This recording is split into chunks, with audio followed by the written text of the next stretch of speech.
14 अगस्त जो है वो बिल्कुल राउंड द कॉर्नर है और ख़बर हमें ये मिली है कि जो ख़रीदारी है आज़ादी का जो चीज़ें होती हैं, झंडियाँ, झंडे वगैरह एट्सेट्रा एट्सेट्रा, उनमें तेज़ी हो गई है। लोग जो हैं इस दफ़ा एक भरपूर तरीके से मनाने के लिए रेडी हो रहे हैं और ज़ाहिर है आपको पता ही है कि इस दफ़ा जो जंगी सूरत-ए-हाल भी पैदा हुई, उसके बाद से एक मोमेंटम बड़ा तेज़ है आवाम के अंदर और आवाम जो है वो बाकायदा तौर पर मनाएंगे। और ऐसे नहीं है कि हर साल ऐसे नहीं होता, हर साल ही आज़ादी का दिन जो है वो बड़े भरपूर तरीके से मनाया जाता है। लेकिन ऑब्वियसली इसके अंदर कुछ हमने हमेशा ही हम कुछ खबरें देखते हैं, कुछ चीज़ें देखते हैं कि लोगों का जो कुछ रवैया है सेलिब्रेट करने का, कुछ का तो बिल्कुल ठीक होता है, वो अपनी पर्सनल स्पेस में कर लेते हैं। कुछ लोग होते हैं जो पब्लिक स्पेस में जाते हैं, नेमली आपके मोटरसाइकिलिस्ट जिनको हम मनचला भी कहते हैं, वो भी इसमें शरीक होते हैं। पुलिस वाले बहुत अलर्ट होते हैं, सिक्योरिटी पॉइंट ऑफ व्यू से ज़ाहिर है उनको भी देखना होता है कि कहाँ कौन दाखिल हो रहा है और कौन वहाँ से बाहर जा रहा है, और क्राउड कंट्रोल का भी एलिमेंट आता है इसके अंदर। लेकिन ज़ाहिर है जो आपके बच्चे वगैरह होते हैं उनके लिए एक मैं क्या कहूँगा कि घर को सजाने का एक निज़ाम हमेशा से बना हुआ है, झंडियाँ लगाते हैं, झंडे लगाते हैं और चीज़ें चलती रहती हैं। बट अगेन इसको मनाना चाहिए, सेफली मनाना चाहिए और इसके अंदर किसी को भी जो अपने रास्ते पे चल रहा हो, राह चलता हो, गाड़ी पे हो, बाइक पे हो, पैदल हो, जैसे उसको किसी किस्म की परेशानी का सामना नहीं करना चाहिए, क्योंकि कोई और जो है वो बहुत भरपूर तरीके से आज़ादी मना रहा है। यकीनन ये बच्चों के लिए ख़ास तौर पे बड़ा अहम महीना होता है। इसकी तैयारी बहुत दिन पहले, जिस तरह ईद होती है उसी तरह ये भी एक ऐसा त्यौहार है कि इसकी तैयारी बहुत दिन पहले शुरू हो जाती है।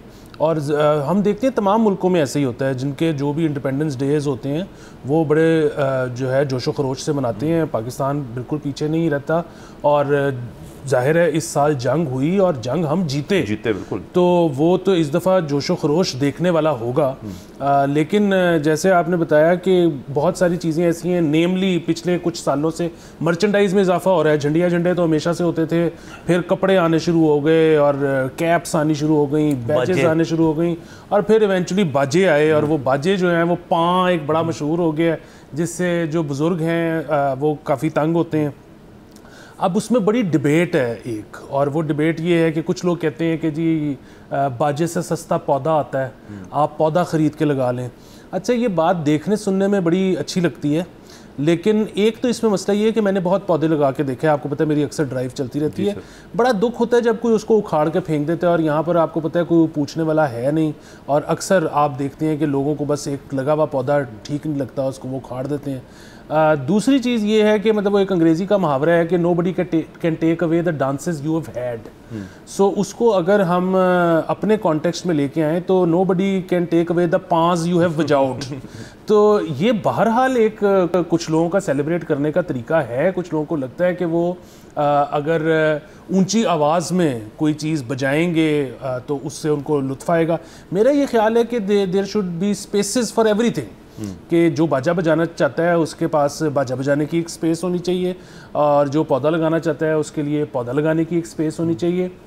जिसमें मैं अक्सर हुकूमत को ये कहता हूँ कि जी आप मतलब हम लोग अपनी तौर पे जब ड्राइव करते हैं, हमें जो जगह नज़र आती है, हो सकता है वो आपकी अर्बन प्लानिंग के ख़िलाफ़ हो, हम वहाँ पे पौधा लगा देते हैं, आप बाद में उखाड़ते फिरते हैं। तो हुकूमत ख़ुद से एक डेडिकेट कर दे एरिया। आप जिस तरह से आजकल ये कह रही हैं कि जी हम रिंग रोड के साथ शजरकारी कर रहे हैं, तो उसमें लोगों को दावत दें कि जी ये एक मखसूस एरिया है, इसमें अगर आप लाकर अपना पौधा लगाना चाहते हैं, हम उसकी टेक केयर करेंगे, हम इंश्योर करेंगे कि वो फले फूले, तो आप यहाँ पर आके करें। तो इस तरह के मौके आवाम को देने चाहिए। बाकी हर त्यौहार की तरह, अब ये अगेन इसमें पाकिस्तान का मसला नहीं है, ये ग्लोबल जो एक वर्ल्ड ऑर्डर है वो कैपिटलिस्ट है, तो हर त्यौहार में एक अनफॉर्चुनेट चीज़ शामिल हो जाती है ना चाहते हुए। वो ईद ही क्यों ना हो, कुर्बानी में हम देखते हैं दिखावे का एलिमेंट आ जाता है। इसी तरह 14 अगस्त वाले दिन भी अब अगेन एक शख्स जो ज़्यादा इस्तिताअत रखता है वो अपना जो घर है वो ज़्यादा बेहतर तरीके से सजा सकता है, एक गरीब शख्स शायद वैसे नहीं कर सकता। जब आप मैच्योर एज में होते हैं तब तो आपको इन चीज़ों से फ़र्क नहीं पड़ता, लेकिन बच्चे ये देखते हैं कि जी हम उतनी झंडियाँ नहीं ला सके, हम उतना बड़ा झंडा नहीं ला सके, तो अगेन इसके ऊपर भी मेरे ख्याल में बड़ी सीरियस किस्म की डिस्कशन होनी चाहिए, और बल्कि सीरियस नहीं, लाइवली डिस्कशन भी होनी चाहिए, प्रोग्राम्स होने चाहिए, बच्चों को बताना चाहिए कि ये जो जज्बा है ये किसी प्रोडक्ट से आप सामने नहीं ला सकते या किसी को दिखा सकते, ये तो दिल के अंदर है, जो कि हमें पता है पाकिस्तान का हर बच्चा जो है वो बहुत पैट्रियोटिक है।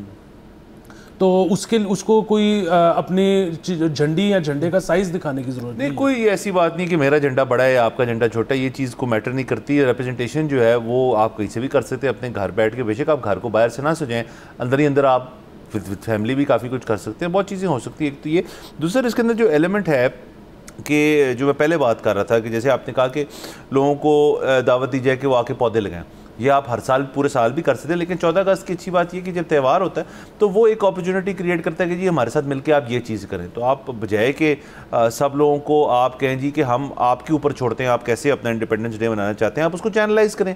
आपकी तमाम जो सूबाई हुकूमतें हैं उनको कोई ना कोई आपके लिए चीज़ करनी चाहिए कि मतलब वो देखिए ना, प्राइवेटली तो लोग करते हैं कि भाई कोई कॉम्पिटिशन हो गए, किसी क्लब में कुछ हो गया, ये हो गया छोटे स्कूल्स के अंदर छोटे स्केल पे।